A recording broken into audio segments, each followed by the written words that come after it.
2028 elections దగ్గర పడుతున్నాయి, ఇంకా జస్ట్ 2 years. ఏంటి ma'am, what is your plan? అంటే మీరు పక్కాగా సింగిల్గా కంటెస్ట్ చేయబోతున్నారా, లేకపోతే పొత్తులు పెట్టుకోబోతున్నారా? అంటే ఐడియాలజికల్గా మీ ఐడియాలజీకే స్టిక్ అయ్యి whether I win or lose I'm sticking, I'm contesting alone, ఏంటి, what is your plan? Well, 2028లో తప్పకుండా 2028 డిసెంబర్లోనే ఎన్నికలు జరుగుతాయని అనుకుందాం. ఒక మాట ఆనాడు జరిగిన మన ముఖ్యమంత్రి గారు కంటిన్యూస్గా చెప్పినట్టు ఒక 6 నెలలు ఆయనకు బోనస్ వచ్చి 2029 మేలో జరిగినా కూడా ఈ రాష్ట్రంలో మాత్రం తెలంగాణ రక్షణ సేననే అధికారంలోకి రాబోతూ ఉంది. మేము అన్ని చోట్ల కూడా కంటెస్ట్ చేస్తాం. డీలిమిటేషన్ అయినా, మహిళా రిజర్వేషన్ వచ్చినా, ఏదొచ్చినా వీఆర్ ప్రిపేర్డ్.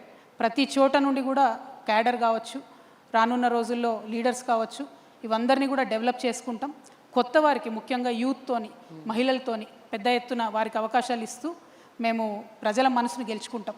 ఎందుకంటే మేము ఏదైతే 5 పనులు అనుకున్నామో, పాంచజన్యం అనేటటువంటి పథకాలు ఏవైతే అనుకున్నామో, ఇవి ప్రజలకు అత్యంత అవసరమైనవి, ఇవాళ ప్రజలు కోరుకుంటున్నటువంటి వాటిని ఎట్లా చేయగలుగుతామని ఒక బలమైన ప్లాన్తో వెళ్తూ ఉన్నాం. కాబట్టి ప్రజలు ఖచ్చితంగా ఆదరిస్తారనే విశ్వాసం మాకుంది. డెఫినెట్గా మా గవర్నమెంట్ రాబోతాం.